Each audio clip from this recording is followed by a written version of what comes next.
Hey guys, it's Hayes with CheatSheetPros.com. Typically I don't do a video this early in the week, but I've got some free time here, and after the monster day we've had, I wanted to go ahead and shoot that in. Yesterday, right now, I posted 2 plays for everybody, and they both hit, so we're on a 7-0 run.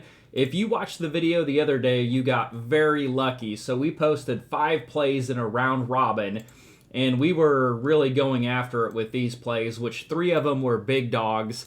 So this was day before yesterday, the 29th, and we hit this thing at plus 5,900. So we ended up over 100 units on this because we did a round robin every which way. So every 2-leg combination, 3-leg combination, and 4-leg combination all won, plus the 59 units on the 1-unit play for the sweep. So Pirates -1, they set a record in this, outscoring the Mets 30-4. -1 was plus 175, so that generated a big boost. Dodgers -1.5 was plus 130, so that was another dog. Miami, we were on the day before at plus 130, and then they came into the next game at plus 165, and although it was close, they finally pulled away and covered it. So we had 3 big dogs, and then Toronto covered. And then our last play, I was really sweating this. I did a little cover on it, but Detroit -0.5 a run for the first 5 innings. But this one, so this was our biggest day by far. So literally up over 100 freaking units. And this isn't I bet 50 units on this play. No, these were 1-unit bets for the round robin every which way and 1 unit on the scoop, and it freaking all hit. So that pretty much made my year right there. So I was pretty excited about that. But anyways, I've got another one I posted today, the round robin today. I really went balls to the wall, and it pays 250 to 1, so it's plus 25,000, and I think it was 7 legs. I didn't go as crazy on it, though. I bet small amounts and did I think 3, 4, 5x picks, and then a few bucks on the scoop, which paid, I think $4 paid 1,000. So I figured, hey, I'll sprinkle a little bit, take another big shot. But let's go ahead and take a look at some games as we normally do. Let me get this set up where you can see everything. As always, open up the board down here on the bottom. We have all of our tabs for the information. For sports betting, we're going to start at the betting board, and we are going to jump over to the main tab and look at these games. Flipping down through here, I've already went through here. I posted, I don't even remember how many. I posted a whole bunch of plays for the premium members and 2 for the free members. So I'm just going to kind of run down here and show you what I'm looking at. 1 is hits per innings pitched to see a difference in the pitcher. I also look at this split number here to see the pitcher's home average allowed and road average allowed to kind of give me an indication. And then we can see the last 3 games over here. And then just looking at the last 10, the power rankings, bullpen. Pitcher typically has the first 2/3 of the game. Bullpen has the last 1/3. And then I like this column here. It tells me how many runs over the last 7 that they've scored 5 or more runs. If it's 5, 6, or 7, it turns green. So that tells you that team is a little bit hotter than normal. So you can kind of flip down through here. Now, I've already went through and earmarked my game, so I'm going to go through and take a look at some of them. So let's just go ahead and take a look here. All right, I've got that as big as I can get it for you. Toronto, New York Yankees, this one already started, so we're going to go ahead and skip over this game. San Diego and the Phillies, I looked at this game, but I went ahead and shied away from it. Right here, your hits per innings pitch.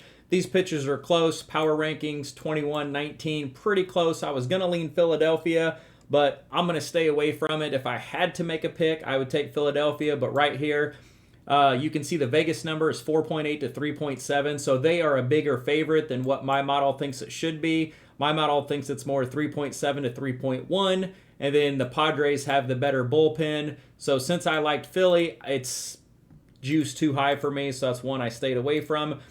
Coming down here to Pitt, St. Louis, this is an amazing play. So Pitt first 5 run line or first 5, depending on what it is.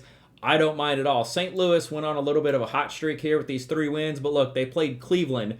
Right now, Cleveland is ranked 30th in our power rankings. They are the worst team in baseball, so those aren't very impressive wins to me. Other than that, they lost yesterday 7-0, and then they lost 3-0 and 8-0. So on teams not ranked dead last in baseball, they've lost 3 straight and haven't scored a run in any of those games.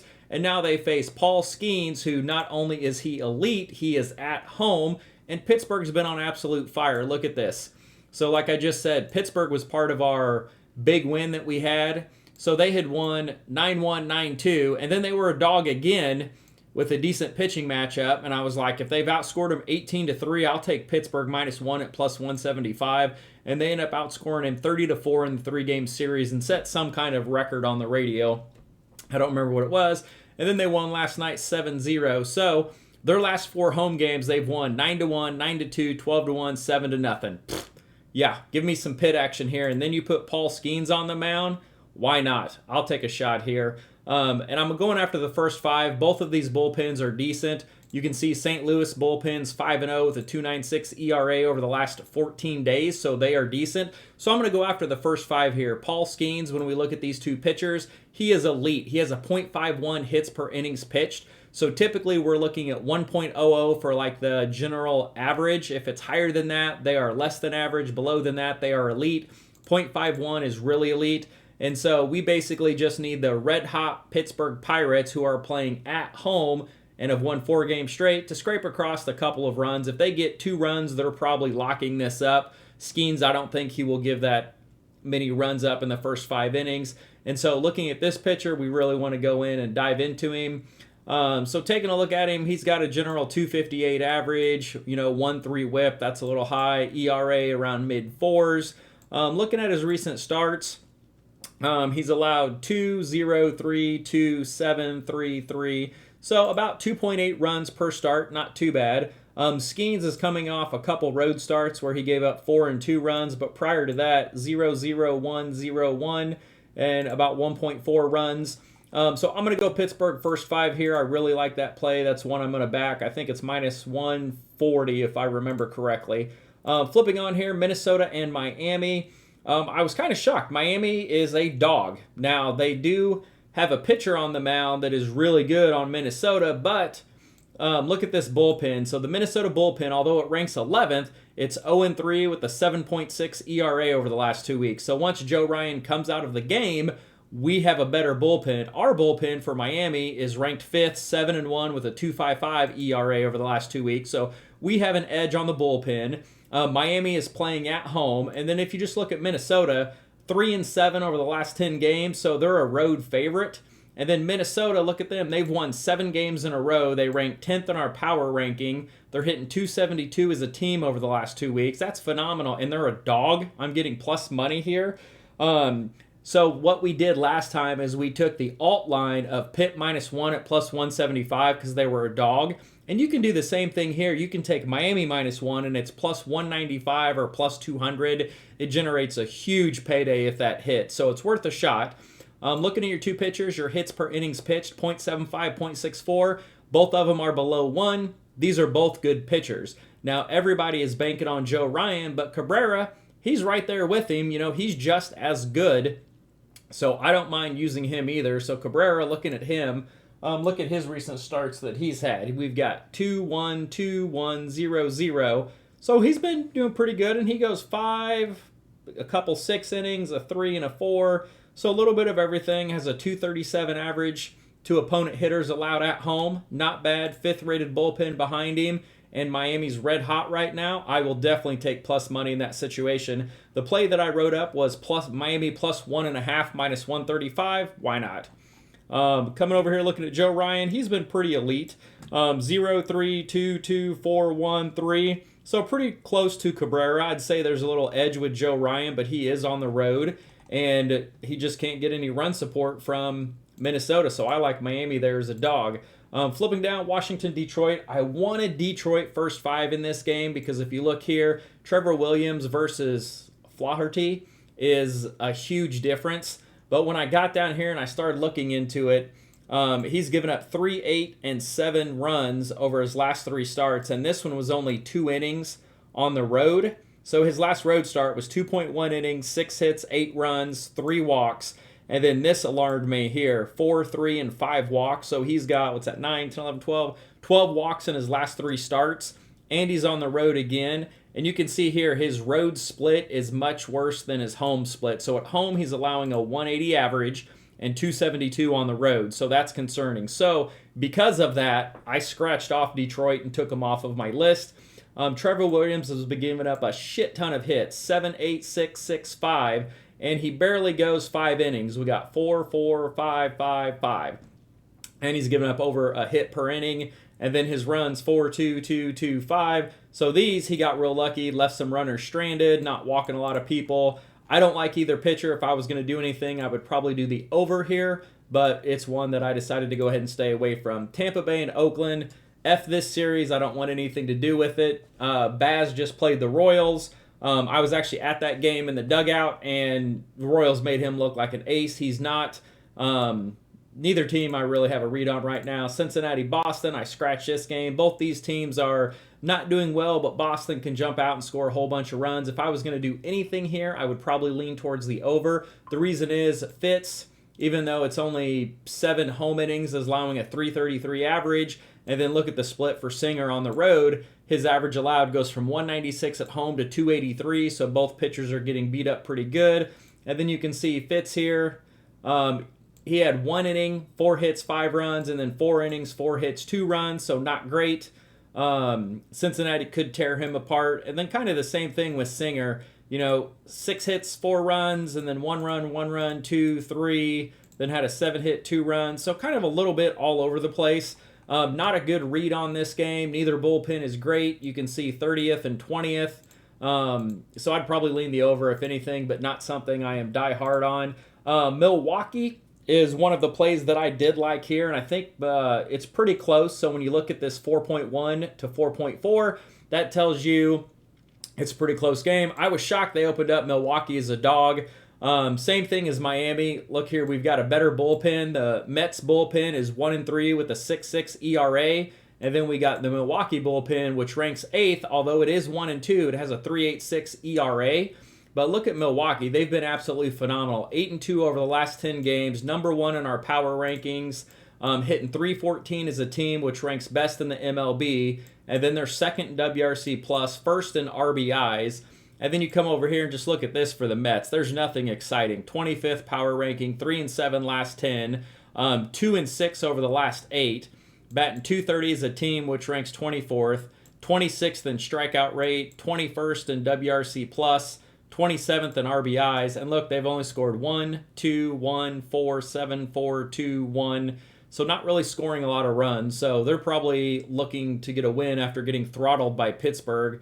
Pittsburgh in this 3-game series, like we said, outscored them 30-4, so just absolutely annihilated them, and now they get a red-hot Milwaukee team that's ranking really good. And when we're looking at the hitting lineup over here, look at all these RBIs. So if they're in the top 20% over the last 2 weeks or top 25, whatever it is, it highlights red to kind of tell you, hey, this player is good. He's one of the higher ones up.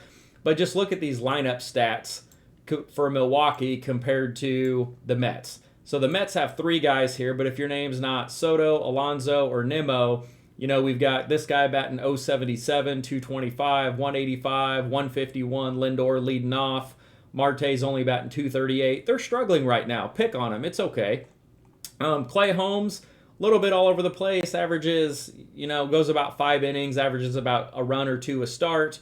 Bullpen, ERA of 6.6 behind him. Freddie Peralta is an ace. He's doing pretty good. He's got a 205 average allowed to opponent hitters on the year and 213 on the road. Over his recent starts, he's allowed 3-3, 1-0, 3-3, 1. So he can give up 2 to 3 runs, or he could go 0 to 1. In his last home starts, or road starts, he allowed 3, 3, and 1. So I'm going to go Milwaukee here as a dog. I think they got a better bullpen, better pitching matchup, and the Mets are struggling right now, but I would like to see the Mets eventually win a game. LAA, Atlanta, Anderson Holmes, don't really have a read on this one either way. I'd probably lean the Angels, if anything. They're too big of a dog here. You can see Vegas has this at 5.2 to 4.3, so that tells me this game is probably -170 to -190, which is way too big. My model actually has LAA favored 4.2 to 3.8. You can see 5-5, 9th in our power rankings, 4-6, 23rd in our power rankings. So we're saying the Angels are the better team. However, I would dig into it a little bit more. Atlanta does have an elite bullpen. The Angels bullpen really isn't that bad. Looking at the 2 pitchers, that's probably something that I would dig into. So the Angels are facing Grant Holmes, which is allowing about 2 runs per start, 2-0, 2-3-3. And then Tyler Anderson, he's really been struggling, so that's the reason I stayed away from this one, is because Atlanta's going to get to pick on him, and he's allowed 1, but then 4, 6, 3, 5. So these 4 starts are the ones that worry me here. 8 hits, 4 runs, 9 hits, 6 runs, 8 hits, 3 runs, 7 hits, 5 runs. So for that, I have to stay away from the Angels, but it's not worth it because you're getting a ton of money if you do want to go after it. Looking at this game, we have Cleveland at the Chicago Cubs. Cleveland is the worst team in baseball right now. You can see they rank 30th in our power rankings. They're dead last in team batting average at 193. They've lost 4 straight games, and they are 1-5 over the last 6. And look at these losses: 0, 0, 0, and 6. So one game they scored 6 runs. The other 3 games they didn't even score a run. And look at what they're allowing: 7, 9, 5, 6, 4, 10. They're giving up a crap ton of runs. So why wouldn't you just take the Cubs run line here? I didn't write down what it was, but Cubs run line is plus money. Can't remember if it's 130, 140, but plus money, it's worth a shot. Why not? Cleveland sucks. As long as your pitchers are decent. Looking at the pitchers here, pretty close. 0.59, 0.66. I still prefer Boyd over his recent starts. We'll take a look at those. Bullpen, slight edge to the Cubs. Better bullpen. They are also at home. We have a 3.88 versus an ERA of 6.17, so I lean the Cubs there as well. And look at this lineup for Cleveland. See all these colds? I mean, this is just absolutely pathetic. So over the last 2 weeks, you're going to go up against a guy batting 143, 214, 135, 212, 045, 200, 200, and 207. Not really worried about them knocking the cover off of the ball. If they do, oh well, we lost a unit. But the Cubs, even though they are 4-6 over the last 10, they're 3-2 over the last 5. They rank 3rd in our power rankings. They're finally back home after this huge look at how many games they had on the road. What's that, 6, 7? After 7 straight road games, they return home. They're still 3rd in our power rankings, hitting 264 as a team. And then look at their counting stats here. So my counting stats I look at are WRC+, home runs, RBIs, and ISO power. They are 4th, 1st, 10th, 1st. So they're doing good as a team. And then we come over here, we look at their lineup. They've got some good counting stats. They've got some hot players. They've got some cold players. But overall, Kyle Tucker is ripping the cover off the ball. And then your 3, 4, 5 hitters have monster ISO versus pitcher hand.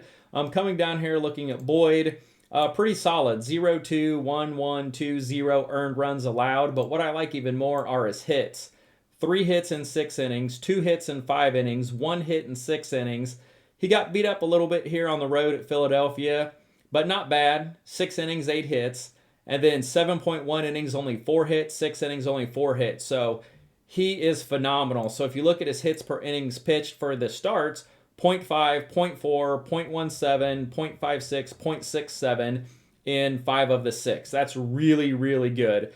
Gavin Williams, we come over, take a look at him. He is not as good. He's not terrible by any means, but 3.02, 3.04. And then his hits per innings pitched, he's had some good starts, some bad starts. But anyways, I'm going to lean Cubs here. They're just a much better team, equivalent bullpen, equivalent starting pitching matchup. So I think we're good there. Love Baltimore. Baltimore pulled off a big win for us last night. They opened up as a dog. I couldn't believe it. That was the first play I earmarked when I was drinking my coffee in the morning.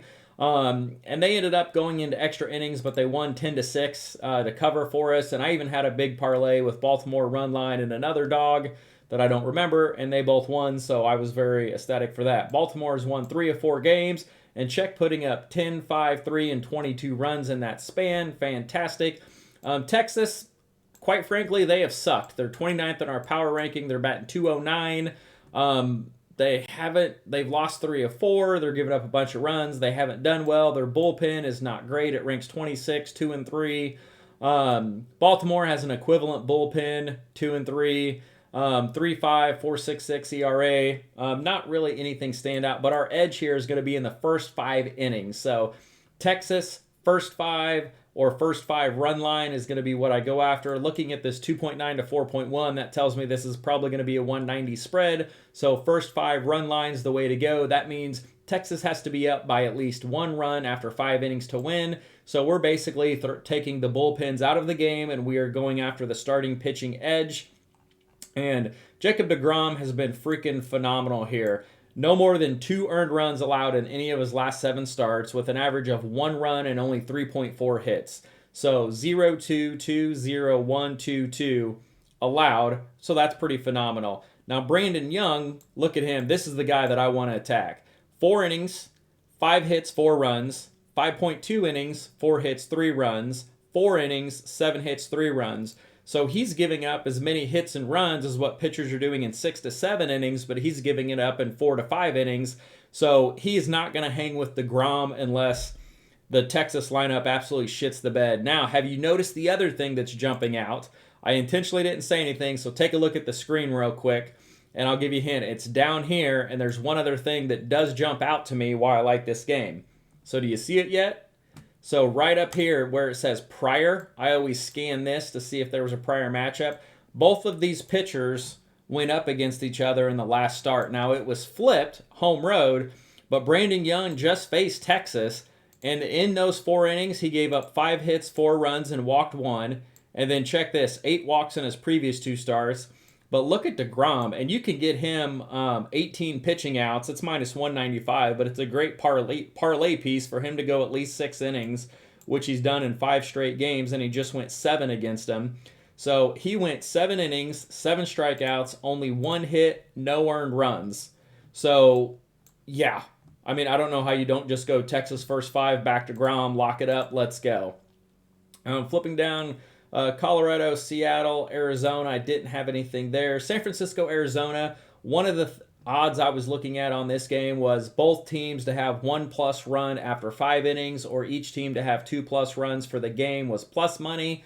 The reason is both of these pitchers are struggling. Look at Zach Gallen over his last 4 starts. 5, 7, 4, 4 earned runs allowed.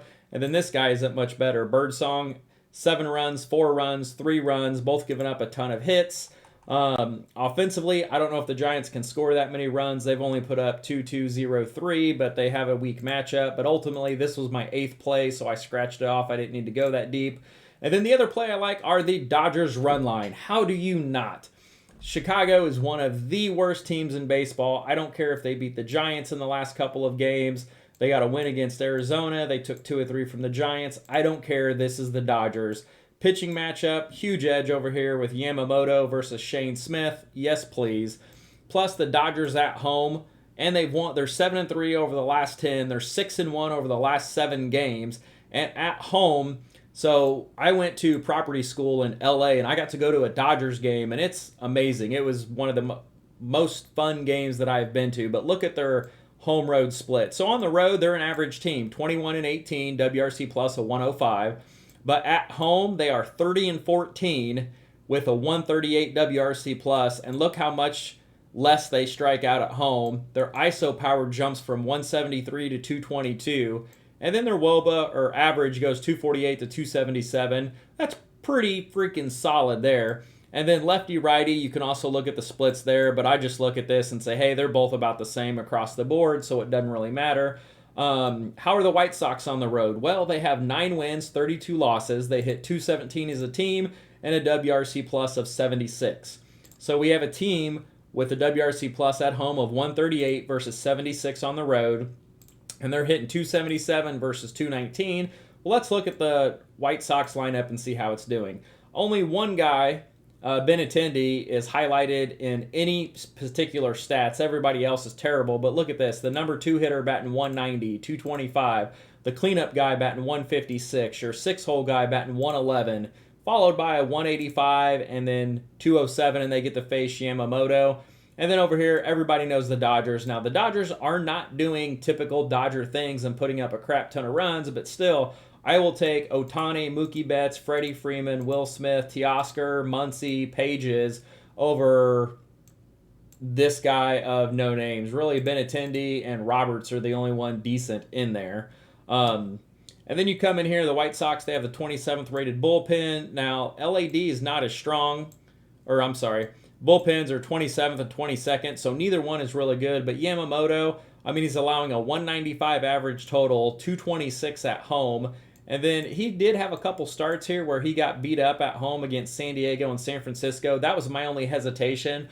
Looking at his home starts here, 7 hits, 3 runs, 6 hits, 5 runs. And then the Yankees got him for 7 hits, 4 runs, but he does have a 7-inning, 1-hit, no-run start. So it was concerning because on the road, he was phenomenal. He went to Colorado, 5 innings, 1 hit, no runs, and then 6 innings, 4 hits, no runs. And then here, 3 hits, 2 runs, pretty standard. So Yamamoto has not been as good at home, but with the odds on the run line, it's worth a play. I mean, why not? Look at Shane Smith. 4, 6, 7 hits, 5 runs, 1 runs. So this was a good start here on the road. But these last 2 starts against Arizona and St. Louis, 2 innings, 4.1 innings, and he's given up 10 hits and 10 runs. Yeah, I'll take a shot at the Dodgers beating up on him. But anyways, that's what I got for today. Hope you guys like it. As always, follow along, join our Facebook group, sign up. I mean, our stuff's 50 cents a day. It's about the cheapest subscription you're going to find out there. And we also have our golf sheet for I think it's the John Deere Classic this week posted. So good luck. Have a good day.